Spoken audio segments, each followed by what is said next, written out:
What are the scariest human encounters that gave you nightmares?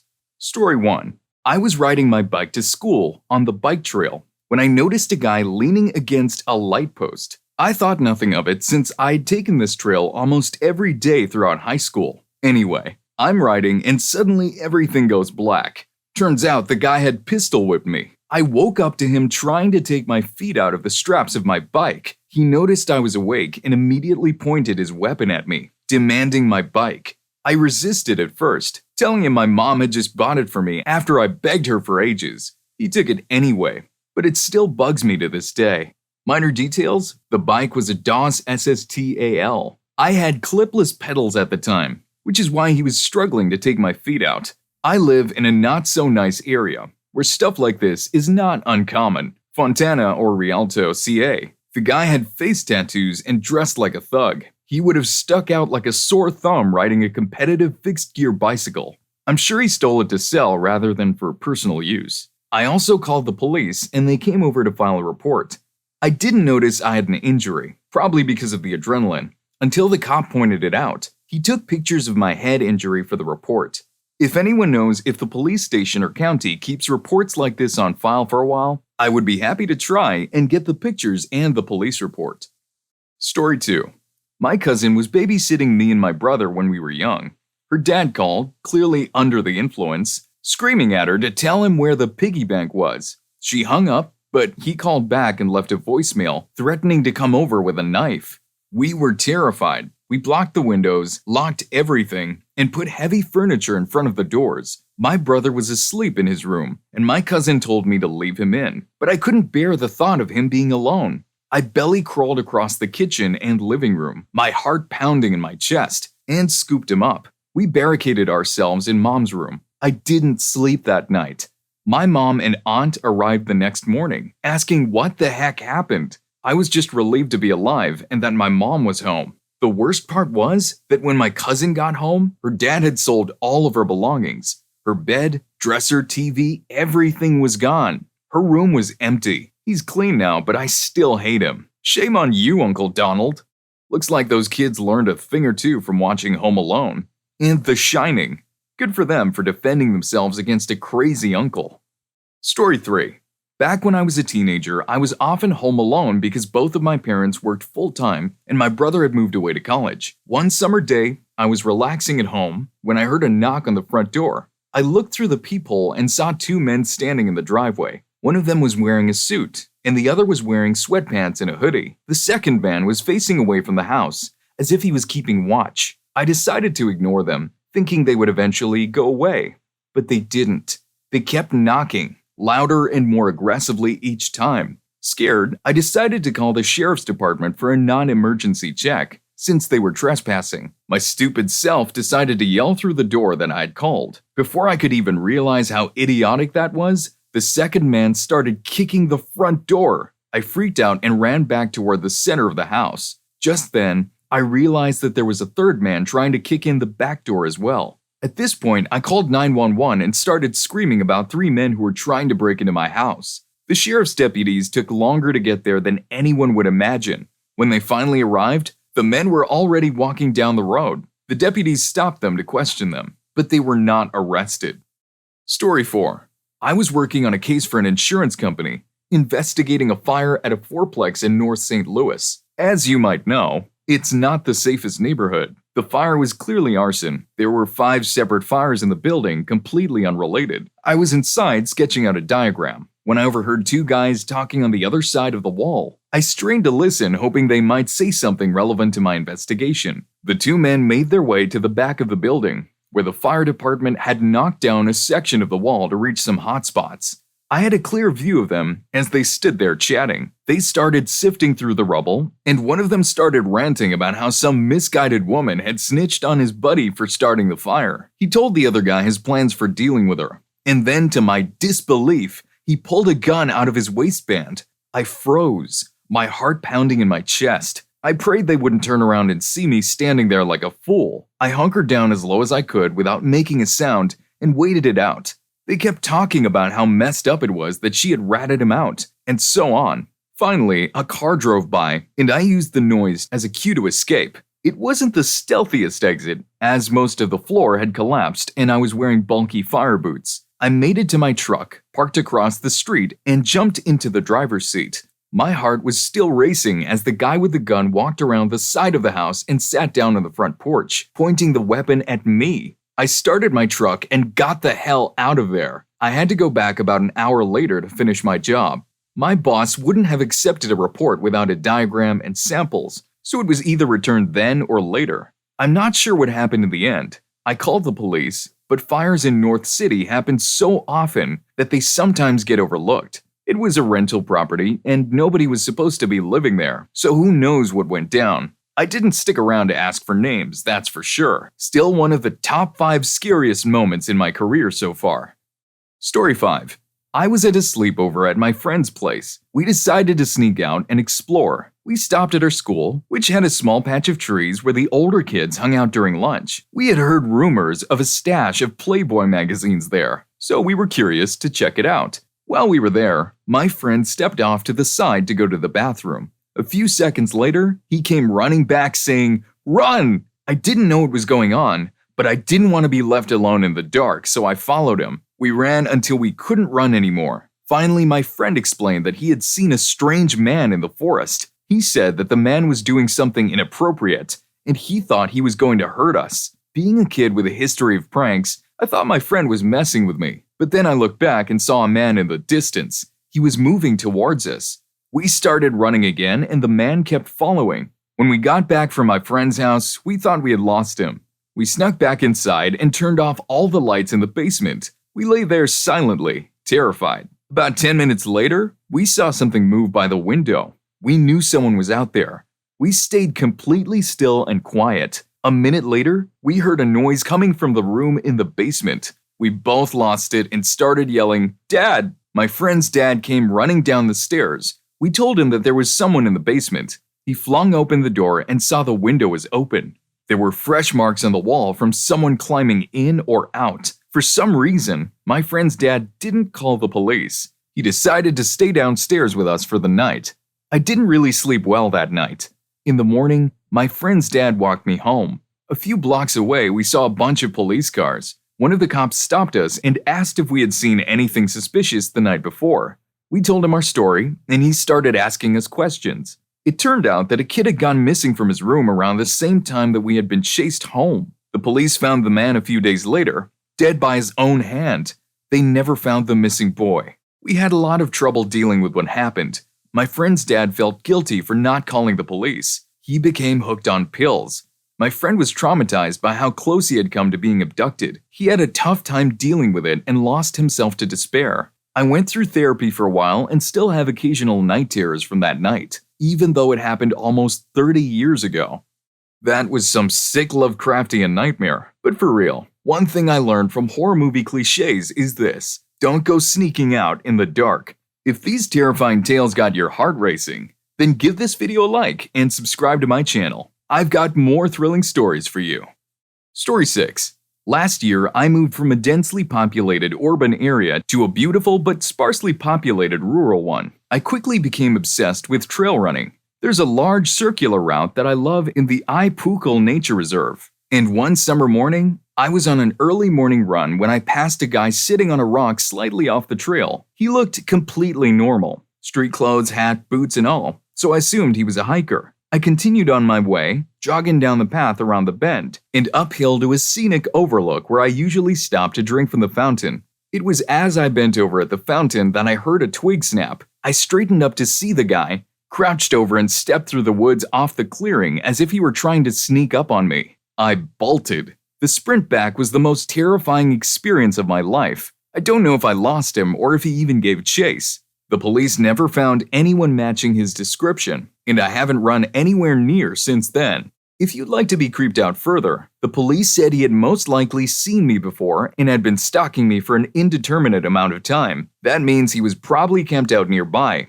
waiting to see if I would show up and then cut across to the spot where he knew I always stopped. I had probably seen him before without realizing it. He might even know where I live.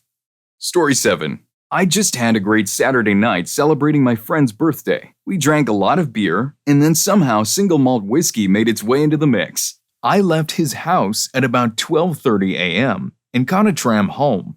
The tram was crowded, so I had to stand near the door. About halfway home, the tram stopped at a station. I looked up from the book I was reading to see a furious-looking guy charging across the tracks toward me yelling. Because the alcohol content in my bloodstream was around 20% scotch, it took me a moment to realize that he was running towards me specifically. I heard him yell. I saw his spit splatter on the tram door. He punched the tram door twice, really hard.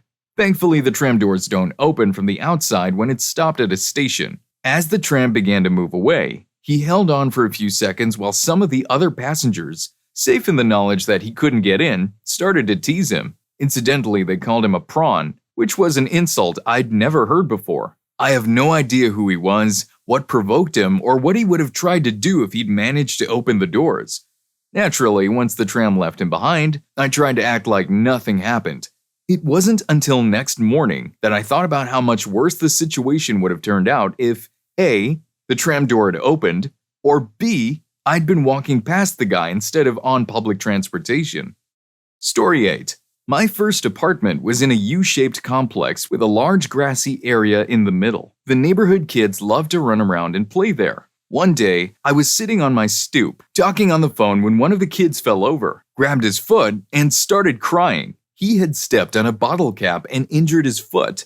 I took him inside, had him sit on the edge of the bathtub, washed his cut, put some Neosporin on it, and bandaged it up. Then I sent him on his way. A few hours later, there was a knock on my door. When I answered it, a huge skinhead with a pentagram tattoo on his neck was standing there, puffing out his chest. The boy was peeking around one of his massive thighs, pointing at me. He stuck his finger in my chest and yelled, "Did you take my kid into your freaking house? That's my son! Did you give him a bath? Look at his foot!" I shouted back. "He cut it. I just cleaned it up." He inspected the kid's foot and then asked me exactly what happened. I stumbled through the story. He simply said, "All right then." He shook my hand with a vice grip and I never saw him again or his son. Wait, did this kid's dad think his kind neighbor was a predator? Like, chill bro. Some people watch too many horror movies and think that all their neighbors are creeps. Story 9.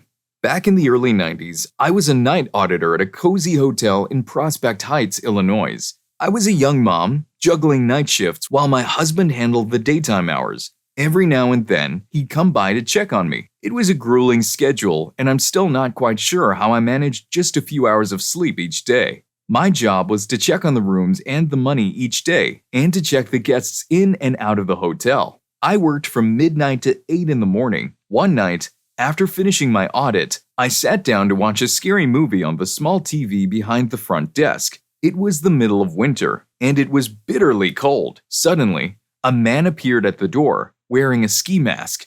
For a split second, I thought it might be my husband, so I smiled.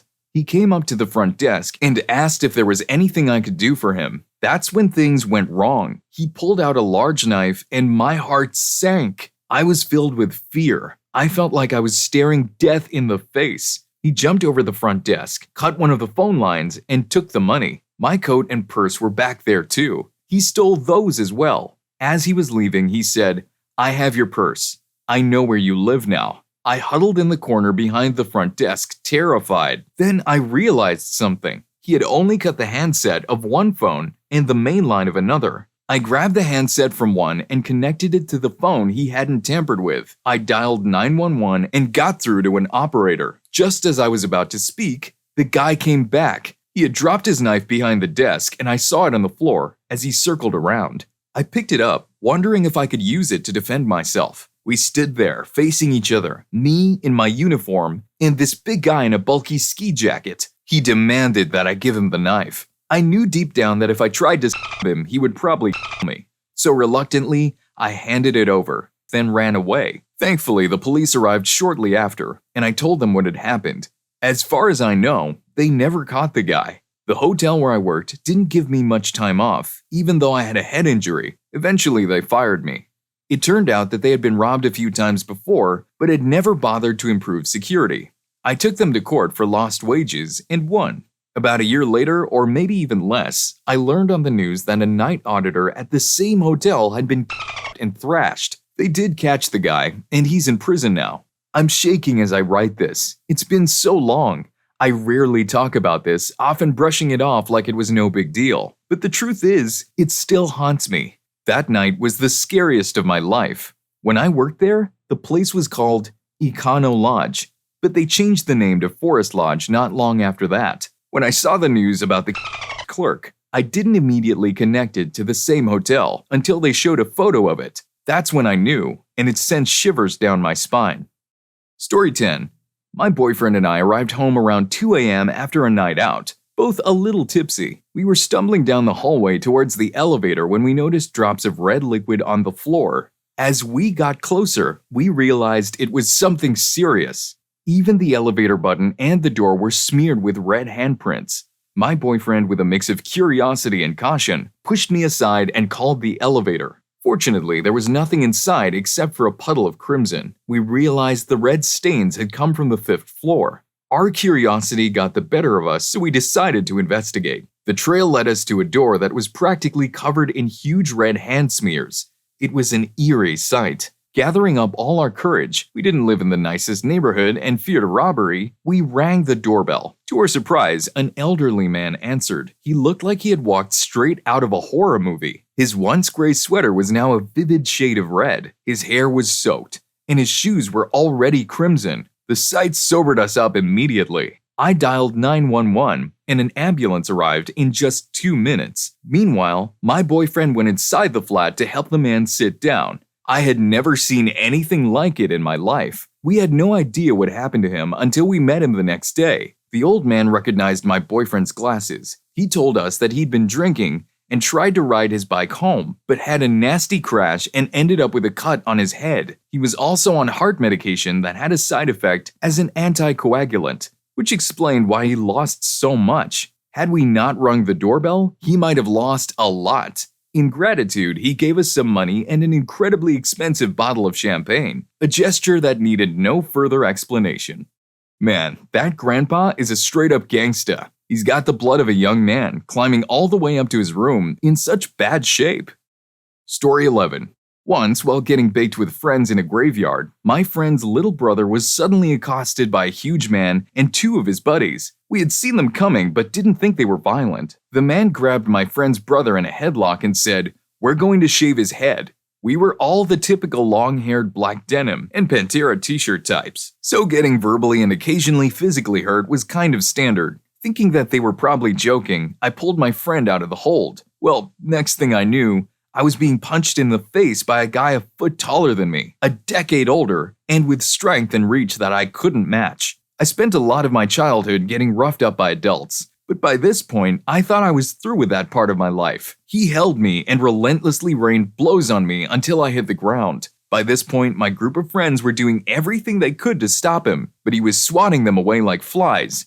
One of them called the police. Once I was on the ground, he kicked me 11 times. I had heard that he was wearing steel-toed boots, but I'm not entirely sure. He just would not stop throwing everything he had at me. After the last kick, everyone heard a loud crack. It was enough to startle my attacker and make him run away. It turned out that my teeth had been broken, but I was otherwise unharmed. I sustained serious injuries, which have had a lasting impact on my life. I still get weird headaches since then too, but I got off lucky. Because I didn't bruise, the hospital kind of dismissed me upon arrival, and then I had to go give a statement. It was over time that a lot of the more frustrating issues became apparent. They caught the guy, and he had to pay me £120 toward dental bills. But most importantly, my friends were all fine. I've been getting my kicked by people for years, so I'm happy it was me and not them. I just have no idea why he was so determined to seemingly end me. He passed away a couple of years ago now.